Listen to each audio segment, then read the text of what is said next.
কোরআন হচ্ছে আল্লাহর কালাম। কোরআন নাজিল করেছেন আল্লাহ এবং হেফাজতের দায়িত্ব নিয়েছেন কে? আল্লাহ।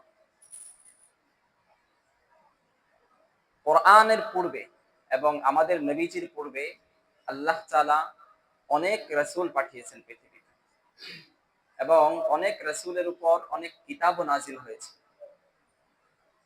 কিন্তু কোন কিতাব হেফাজতের দায়িত্ব, সংরক্ষণের দায়িত্ব স্বয়ং আল্লাহ নেন নাই।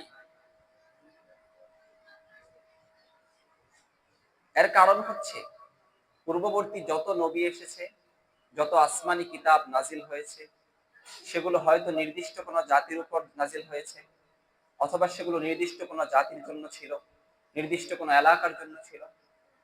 কিন্তু কোরআনকে আল্লাহ সুবহানাহু ওয়া তাআলা পৃথিবীর সকল মানুষের জন্য কিয়ামত পর্যন্ত আদর্শ হিসেবে পাঠিয়েছেন। এজন্য দেখা যায় পূর্ববর্তী আসমানি কিতাবগুলো বিকৃত হয়ে গিয়েছিল, এগুলোকে বিকৃত করে ফেলা হয়েছিল। ইহুদিরা তারা তাওরাতকে বিকৃত করেছে, খ্রিস্টানরা তারা ইনজিলকে বিকৃত করেছে। পূর্ববর্তী যত আসমানি কিতাব আছে, ওই নাবির, যেই নবীর উপর আসমানি কিতাব নাজিল হয়েছে, সেই নবীর ইন্তেকালের কিছুদিন পরই বিকৃত হয়ে গেছে। স্বয়ং ওই উম্মতের আলেমরা সেই কিতাবকে বিকৃত করে ফেলেছে।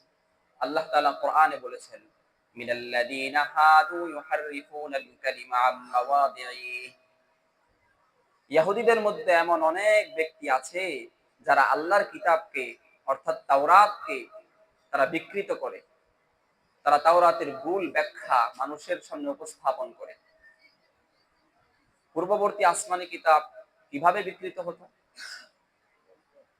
এর একটা দৃষ্টান্ত সহিহ বুখারীতে আছে। ইহুদিরা কিভাবে আসমানি কিতাবকে বিকৃত করেছে। একবার মদিনার এক ইহুদি নারী জিনা করেছে। জিনার শাস্তি শরীয়তে কি? বিবাহিত কোনো নারী অথবা পুরুষ যদি জিনা করে, তাহলে তার শাস্তি হচ্ছে তাকে পাথর মেরে হত্যা করতে হবে। এই শাস্তি পূর্ববর্তী উম্মতের মাঝেও ছিল, তাওরাতের মধ্যে এই শাস্তির কথা ছিল। তো ইহুদিরা জিনার বিচার নিয়ে আল্লাহর রাসূলের কাছে এসেছেন। যেহেতু ইহুদিদের সাথে আল্লাহর রাসূলের চুক্তি হয়েছিল, তাদের সমস্ত মামলা মোকদ্দমার জন্য তারা হাকিম মানবে, বিচারক মানবে আল্লাহর রাসূলকে। এজন্য তারা বিচার নিয়ে আল্লাহর রাসূলের কাছে এসেছেন।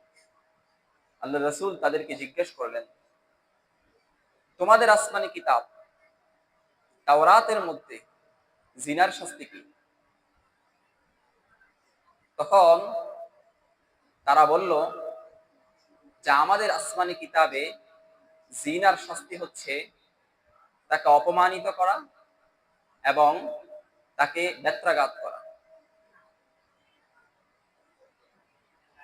তখন আব্দুল্লাহ ইবনে সালাম, তিনি ছিলেন মুমিন, তিনি ছিলেন সাহাবী।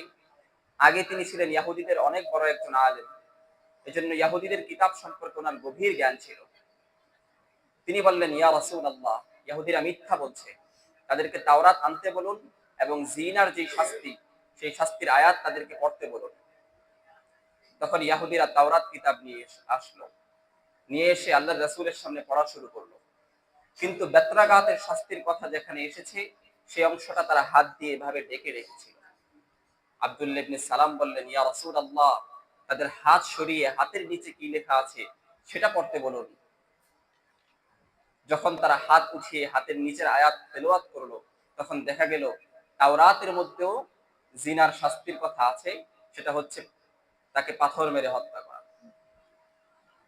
তো এভাবেই ইহুদি, খ্রিস্টান তারা নিজেদের দ্বীনকে, নিজেদের কিতাবকে বিকৃত করে ফেলেছিল এবং আল্লাহ সুবহানাহু ওয়া তাআলা কোন আসমানি কিতাবের হেফাজতের দায়িত্ব নিজে নেন নাই, কিন্তু এই কোরআনুল কারীমের হেফাজতের দায়িত্ব কে নিয়েছেন?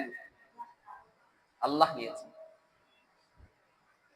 এজন্যই দেখা যায় কোরআন নাজিল হয়েছে আজ থেকে প্রায় ১৫০০ বছর আগে, কিন্তু এখনো পর্যন্ত কোরআন অপরিবর্তিত আছে।